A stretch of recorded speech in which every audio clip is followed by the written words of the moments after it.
मैया देवहूति वहीं पर भगवान के चरणों की भक्ति में अनुराग होते हुए। देखो, एक होता है राग, एक होता है विराग और एक होता है अनुराग। अनुराग माने अति प्रेम भगवान से।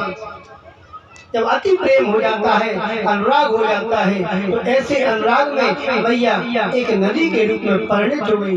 वही आज सिद्ध क्षेत्र कहलाता है।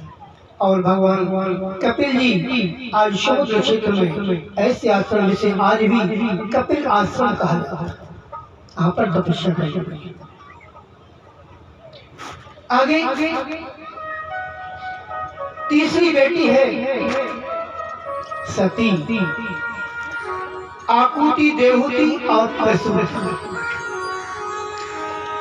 आकुति का विवाह ऋषि प्रजापति के साथ हुआ, देवहूति का कटम ऋषि के साथ हुआ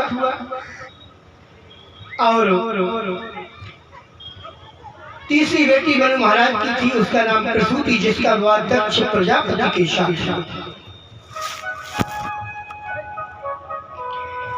दक्ष प्रजापति के साथ हुआ तो दक्ष प्रजापति के 16 कन्याएं हैं, 13 कन्याएं धर्म को विवाहित कर दी। इनके नाम है श्रद्धा, मैत्री, दया, शांति, तुष्टि, पुष्टि, क्रिया, उन्नति, बुद्धि, मेधा, तितिक्षा और मूर्ति। धर्म की पत्नियां हैं और इनमें मूर्ति नामक पत्नी के द्वारा भगवान नर और नारायण का प्रकट हुआ। बोली सी नर नारायण भगवान की जय हो। कितने लोगों का प्रकट हो गया गिना? पालीचंद जी, कितने भगवान आ गए? सबसे पहले 12 भगवान, कपिल भगवान और अब नर नारायण। भज मन नारायण नारायण नारायण।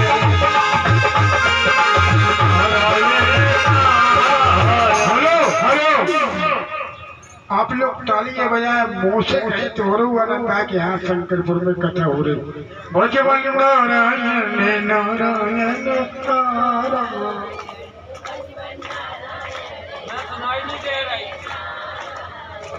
भज मन नारायण नारायण।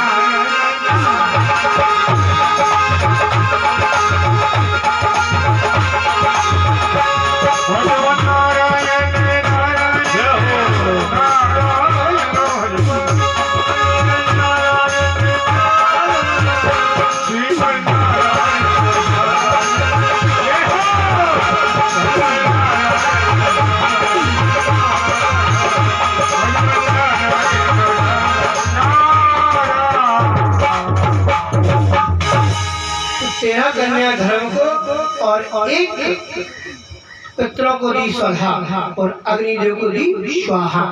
तभी तो जब हम हवन कराते हैं ब्राह्मण लोग तो स्वाहा बोल करके आते, तो जब स्वाहा बोले उसी समय आप भी स्वाहा बोल करके जब आहुति देते हैं तो अग्निदेव के मुख में आहुति चली जाती है और उसके द्वारा देवताओं को मुक्ति मिलती है। क्योंकि भगवान देवताओं के मुख 2 ही हैं, बोले कौन? अग्नि और ब्राह्मण। ब्राह्मण को भोजन कराओ और जब वो गए आहा तो भगवान कहते हैं आनंद आ गया, भगवान के पास भोजन पहुंचना। क्योंकि ब्राह्मण मुख मासित बाहु राजन, भगवान का मुख ब्राह्मण है। तो ब्राह्मणों को भोजन या फिर अग्नि को स्वाहा, अग्नि के द्वारा और ब्राह्मण के द्वारा देवताओं को भोजन मिलता है। नहीं तो खूब 2 मन लड्डू चढ़ाओ, उनको भाव से खिला दो और आप लोग खुद खाओ। प्रभु को मिल रहा हो तो सो नहीं हो तो मन का क्या किया। अब दक्ष की पत्नी प्रसूति है, इनकी बेटी सबसे छोटी है, जिसका नाम क्या है? सती। अब सती का विवाह हुआ भगवान शंकर के साथ। सुखदेव जी महाराज कहते हैं कि शंकर भगवान के कोई संतान नहीं हुए।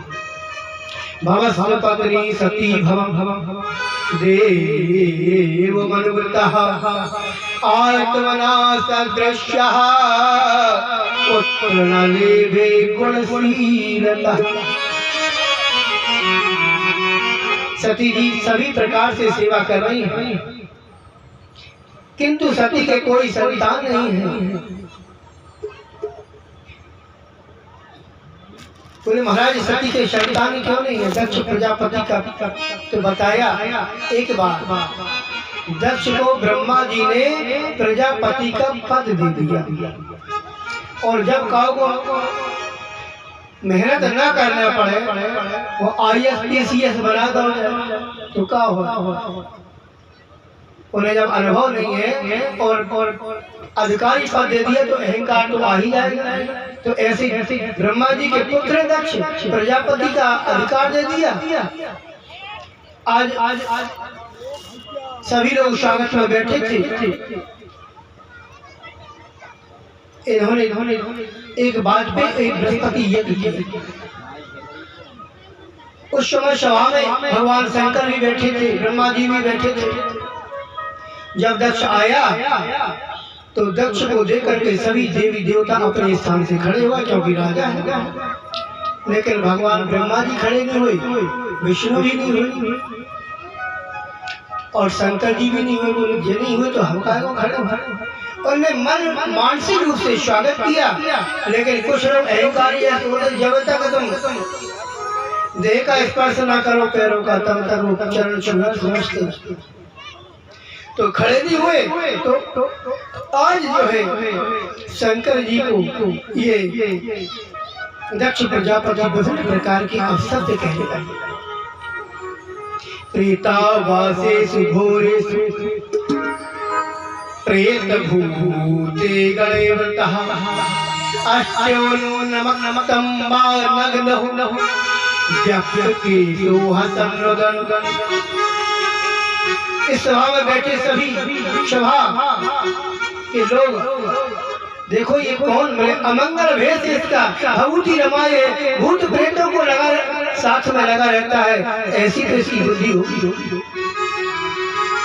नंदी महाराज ने कहा महाराज इतना गालियां देना, हमारे शंकर भगवान ज्ञान के देवता हैं और हमारे इस गांव का नाम भी शंकर से चालू होता है। शंकर का मतलब है ज्ञान, और हमारे शंकरपुर में ज्ञान हो तो बड़ी कृपा। ज्ञान और भक्ति सामने यमुना मैया की अविरल धारा, जहाँ पर राधा मैया अपनी भक्ति का प्रवाह कर रही है। तो शंकर जी ने कहा जो ज्ञानी होता है वो कभी क्रोध नहीं करता। तो शंकर भोले बाबा ने कहा नंदी बाबा, बोले क्या है? बोले पहले विवाह में जाओ ना। तो मैया लोग सब गालियां देती है, विवाह में गालियां मिलती, हमें विवाह में तो गालियां मिली नहीं, तो विवाह के बाद ही सही गालियां सुन रहे तो कोई बड़ी बात नहीं। क्या बात है प्यारे। लेकिन नंदी पर जब सहा नहीं गया तो नंदी भगवान ने कहा अरे दक्ष तू बकबक करता है, इसलिए तेरा मुख बकरे का हो जाए। भगवान समझ गए अब तो साफ झगड़ने लगेंगे लोग। क्रोध जब हो तो वहां से हट जाना चाहिए, नहीं तो क्रोध में और अग्नि भड़कती है, क्रोध बनता है, झगड़ा होते उठाए आसन चलती है। अब इसमें बदले की भावना से दूसरा एक घटिया हरिद्वार कैलाश पर्वत पर विराजमान सती जी महाराज शंकर जी सती जी को कथा सुना रहे हैं। भोले बाबा सती को कथा सुना रहे हैं। और कथा में जो है कभी भिंग नहीं करना चाहिए। अब हमारी माता मैंने बोले क्या? बोले कथा हो रही है और रोटी और अपने घर के लिए चल। ये बहुत बड़ा शाप लगता है। कथा भंग होने नहीं होना चाहिए, कथा पूर्ण हो इसके बाद ही जाना चाहिए। सत्यनारायण भगवान की कथा में लिखा है कथा हो जाए आरती और प्रसाद को लेकर के जाओ, नहीं तो बहुत बड़ा गलत प्रभाव पड़ता है। बोले कथा में भिंग कर दो तो कहीं ना कहीं गड़बड़ होती। आज सती मैया को भोले बाबा कथा सुना रहे हैं। ऐसी हम पति पत्नी मिलकर के घर में भगवान की चर्चा किया करो, आपस में सत्संग किया करो, तो वो घर नहीं स्वर्ग हो जाता है। आज जो है सती जी को कथा सुना रहे और उधर से देवता जो है विमान लेकर के वहीं से निकल रहे हैं। तो विमान की गर्जना सुनी तो सती जी कथा तो चल रही है और ऊपर को देखने लगी। ऊपर को देखने लगी तो तुरंत लौट करके गई और पूछा कहाँ जा रहे हो? अरे बोले आपके पिताजी के यहाँ इतना बड़ा यज्ञ हो रहा है, तुम नहीं जा रही हो? निमंत्रण नहीं आया? बोले ना मुझे पता नहीं। अरे हो सकता है भूल गए हो और देवता जानबूझ के गए। अब जैसे कोई सबको निमंत्रण दे, एक लोग को छोड़ तो लोग भाई के द्वारे से जरूर कहा भैया तुम्हारा निमंत्रण नहीं है उसे पूजन के जैसे भागवत हो रही 5 तारीख को भंडार हो विशाल, देखो तो राम राम शिव पूजन है तुम्हें निमंत्रण 25 बार का, तो बुरा तो लगे। अब सती मैया गई भोले बाबा के पास, भोले बाबा से कहा प्रजापति से ससुर सामृत नियोक्तो यज्ञ महोत्स के वचम चतत्रा विश्राम वामते यथर्थतामि व्यवदा प्रजन्ति यथर्थतामि व्यवदा प्रजन्ति।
शंकर भगवान की जय हो।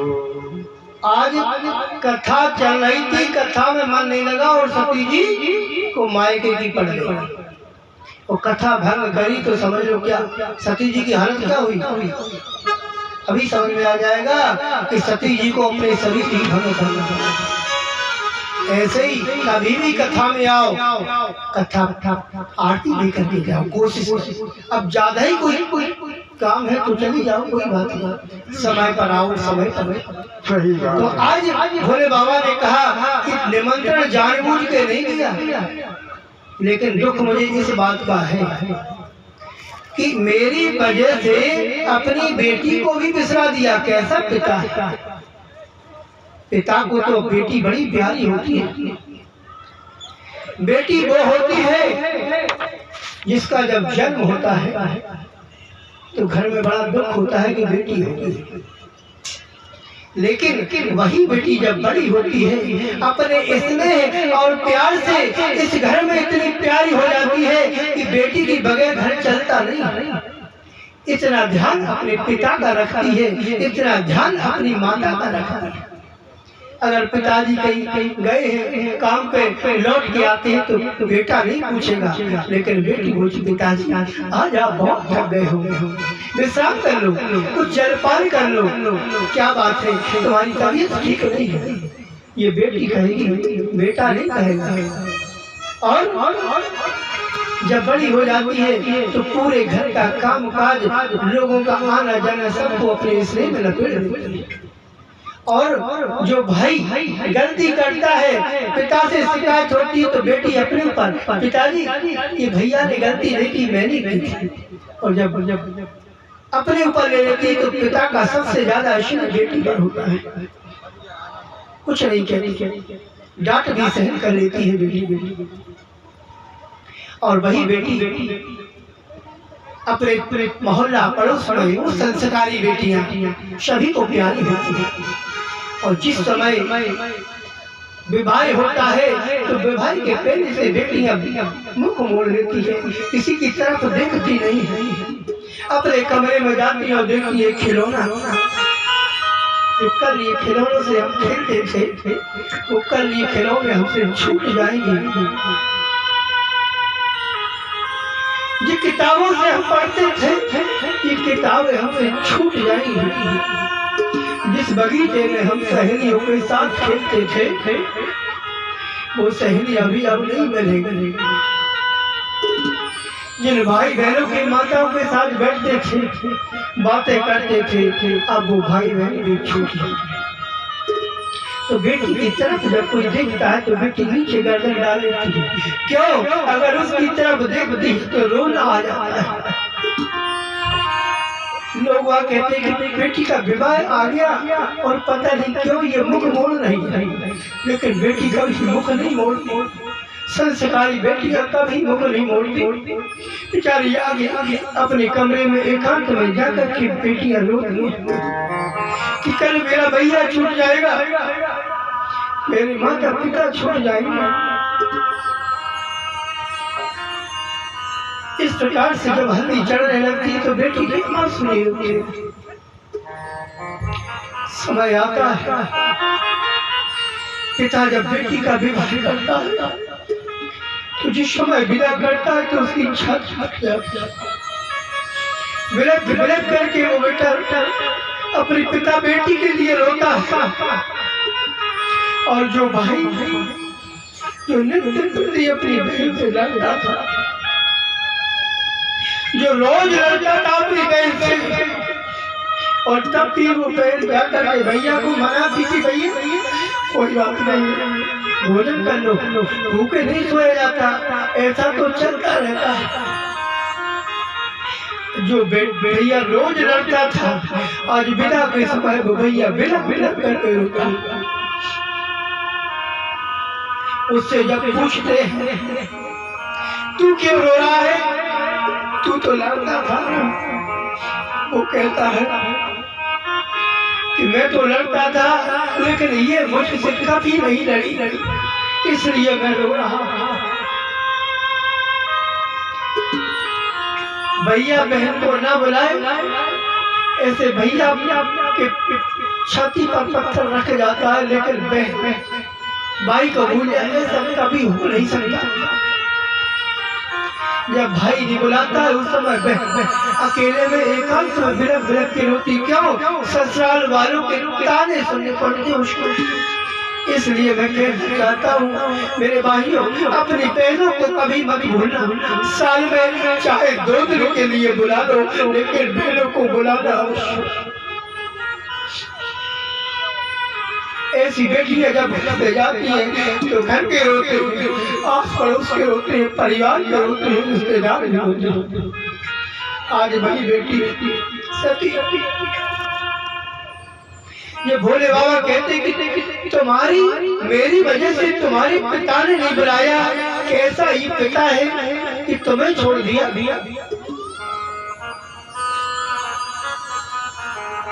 तुम्हें छोड़ दिया, ऐसा नहीं करना चाहिए था। कहते हैं कहो नीक मोरे मन भावा, कहो नीक मोरे मन भावा।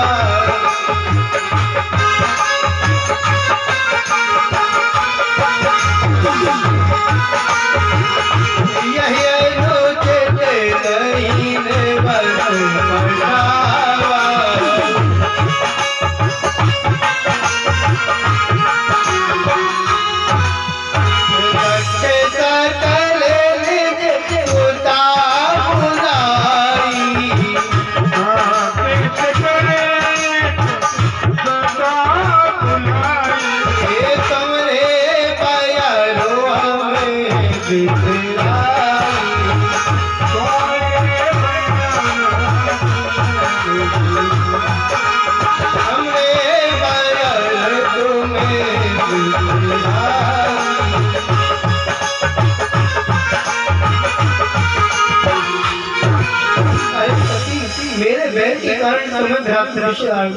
पूरी बता दी कि ब्रह्म सभा में हम गए, खड़े नहीं हुए, बस इसी की वजह से।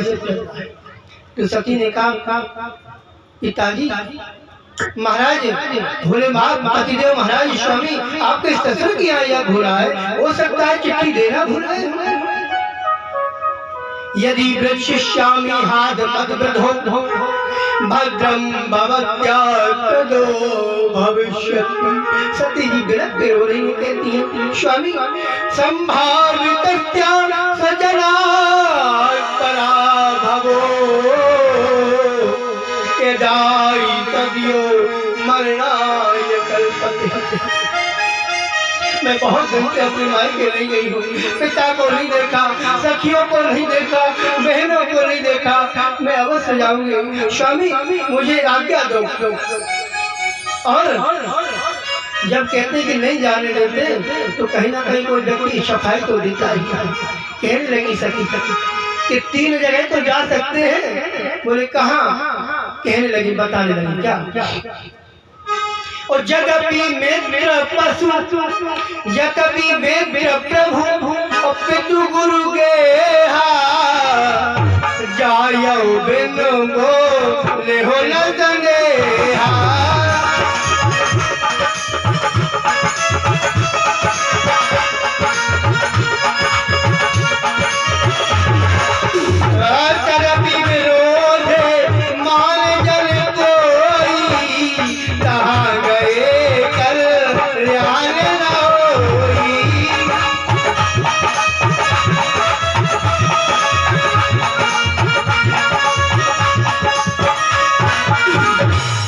मैया बोली, स्वामी पिता के यहाँ, मित्र के यहाँ, भगवान के यहाँ, गुरु के यहाँ बिना बुलाए तो जा सकते हैं?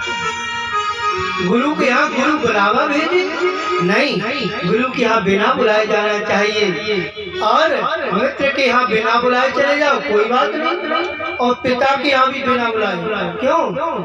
7 बात वचन सबने सुने होंगे। सती जी स्वामी जी ने कहा बिना बुलाए पिता के घर मत जाना। भोले बाबा ने सती जी ने कहा महाराज ने सुन ले, अगर हमारे भैया के लला भाव है तो हम बधाओ लेते जे है नहीं खा। बोले हाँ बधाओ वही तो जरूर जाओ। तो बोले पिता के यहाँ जाना चाहिए बिना बुलाए, तो हम जा सकते हैं। तो भोले बाबा ने जाना तो चाहिए, लेकिन कब? तदपि विरोध मान जन कोई तहाँ गई कल्याण। जहाँ पर आपका विरोध ना हो, जहाँ सम्मान हो वहाँ तो जाओ, और जहाँ सम्मान ना हो वहाँ पिता के घर भी न जाओ। अगर हे दृष्टि से देखा जाए, क्यों जाना कहाँ चाहिए? आवत ही हर से नहीं और नैनन नहीं सनेह, और तुलसी बहा न जाइए जहाँ कंचन बरसी। ऐसी जगह पर मत जाओ जहाँ पर चाहे कंचन बरस रहा हो, सोना बरस रहा हो, लेकिन मान सम्मान ना मिले तो वहाँ जाना नहीं चाहिए। तुलसी कहत पुकार के जग सुना हो सकल के काज, अन्न दान गज दान ते और दान बड़ो सम्मान। सबसे बड़ा सम्मान है। कितने भी दूर हो, यदि प्रेम है तो लोग भागे चले जाते दूर, और इसलिए नहीं है तो पास में रह के भी लोग पास में जाते नहीं। इसलिए सती ने देखा क्या करें। बोले महाराज हम जाएंगे, आप आज्ञा दो। भोले बाबा ने कहा जाना है तो जाओ, हम तो नहीं कह सकते कि तुम जाओ।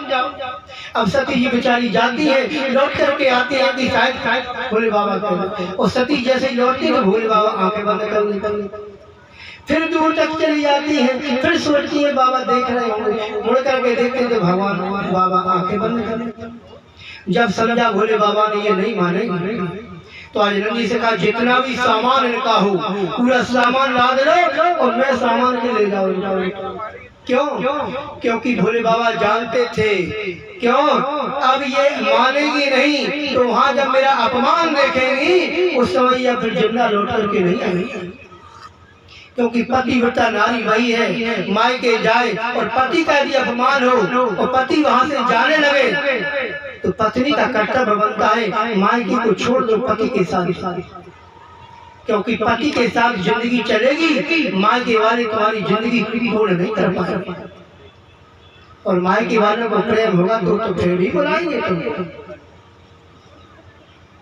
आज क्यों? और दूसरा, जब कोई व्यक्ति चला जाता है, आता नहीं, तो उसकी सामान घर पे देखते, फोटो देखते तो याद आता है। तो भोले बाबा ने कहा याद ही ना आए, इसलिए सब सामान पहुंच गए। और उधर दक्ष ने कह दिया कि सती आए तो कोई स्नेह से मत देखना। तो सती गई, और सती जब गई तो पिता दद्दा चले गए। पिता भवन जब गई भवानी, दक्ष काहू न सना। जैसी पिता के यहाँ गई तो दक्ष के डर के मारे जो लोग देख रहे हैं, अब बेटी माँ के जाए तो लोग बोलते हैं अरे बहन कब आ गई, बेटी कब आ गई। तो इतने में बहन जी का दिल खुश हो जाता, लोग सम्मान करते हैं, पैर छूते। और बेटी गांव की हो और गांव में आए तो सब लोगों को सम्मान करना चाहिए। ये नहीं कि बगल से निकल जाओ, बेटी से ना बोलो, क्योंकि बेटी को सबसे स्नेह होता है। कोई नहीं बोला, सती को बड़ा दुख हुआ, लेकिन गई। तो आज माँ माँ होती है, माता को माता नहीं होती। लेकिन आज कुछ करे हुए कुछ माताएं आज भी को माता होता, बच्चों को छोड़ करके चली जाती हैं। कैसी माता है ये? पूतना है, माता थोड़ी। माता होगी तो कभी को माता हो ही नहीं सकती। तो पिता के भवन में जब गई तो सबसे पहले माता बनी तो हृदय से लगा लिया, आओ बेटा, गले से लगाया, कैसी हो? लेकिन बहनों ने देखा तो देख करके मुस्कुरा लिया। बहनें ताना देने की, कैसी है? बड़ी बहन हो तो छोटी बहन बेटी के तरह होती, लेकिन बहनें हंस रही हैं। अरे बेटा कोई बात नहीं है, पिताजी ने निमंत्रण नहीं दे पाया होगा, कोई बात नहीं, तुम आगे बढ़िया किया, अच्छा किया। और हंस व्यंग कस रही सखी को बुला। जब अपने ही लोग अपनों को ताना मारे तो व्यक्ति का जीना मुश्किल हो जाता है, और दूसरे लोग ताना मारे और अपने सम्मान करें तो व्यक्ति जी सकता है। एक बार लोहा सोने में आपस में बात हो रही थी। लोहे ने कहा, सोने ने कहा अरे जब तुम्हारी पिटाई होती है तो बहुत चिल्लाते, और हमारी पिटाई होती तो हम तो ज्यादा नहीं चिल्लाते। सोना बोला कल सोना तो खट खट खट और लोहार की ठक ठक ठक। तो बोले जोर जोर से तुम चिल्लाते हो। लोहा बोला सुनो, हमें जो मारता है वो लोहा ही है, अपना ही है जो मुझे मारता है, इसलिए तो चिल्लाते हूँ। अपने जब मारते तो दर्द ज्यादा होता है, लेकिन तुम्हें जो मारता है वो सोना नहीं मारता, तुम्हारे नहीं मारते, वो लोहा मारता है तुम्हें, दूसरे मारते इसलिए तुम चिल्लाते हो। आज सती का सोचा, चाहे ये लोग कहना गई और जा करके सोचा यज्ञशाला में उस सती जाए देखऊ जब जागा, कतहु न दिखे शंभु कर भागा।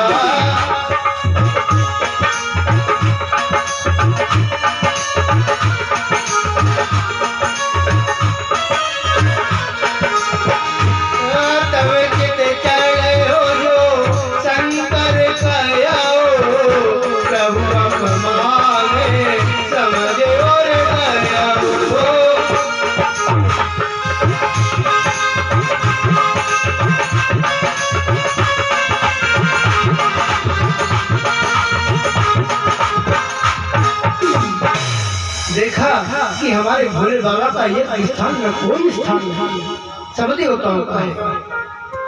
तो आज बड़ा गुस्सा आया, कहा पिताजी यद्यपि यज्ञ कारण दुख नाना, वो सबसे कठिन जाति अपमान। कहा पिताजी उस शंकर को जिसका शुभ नाम दो अक्षर लेने से लोगों का कल्याण हो जाता है, उसका तुमने अपमान किया।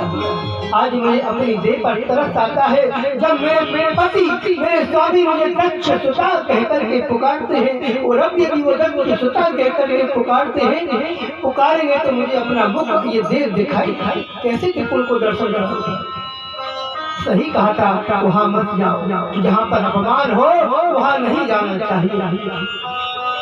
आज सती की आंखों से अश्रु आ रहे हैं, और कहा पिताजी अब ये देह में रखोगे नहीं, क्यों? मुझे शर्म आती है कि मेरे स्वामी जब मुझे दक्ष सुता कहेंगे, इसलिए इस देह का यहीं पर देवावसान कर दूं।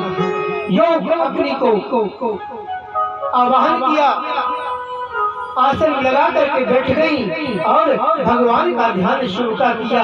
हे नाथ, मैं जब भी जन्म लूं तो केवल तुम ही मेरे स्वामी बनना। तजा हो तुरंत देहिते तू और धर चंद्र मोल ब्रस के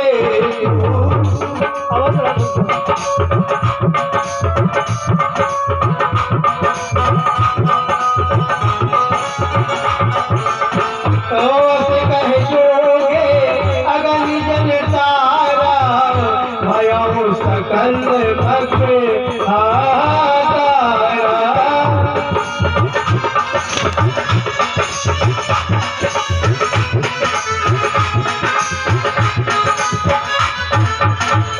हाहाकार मच गया यज्ञशाला में। सती ने अपने योगाग्नि द्वारा शरीर को जला और जैसे ही शंकर भगवान के रुद्रगण दौड़े तब तक जो है पूसा महाराज ने ऐसी आहुति दी कि सभी लोग भाग गए।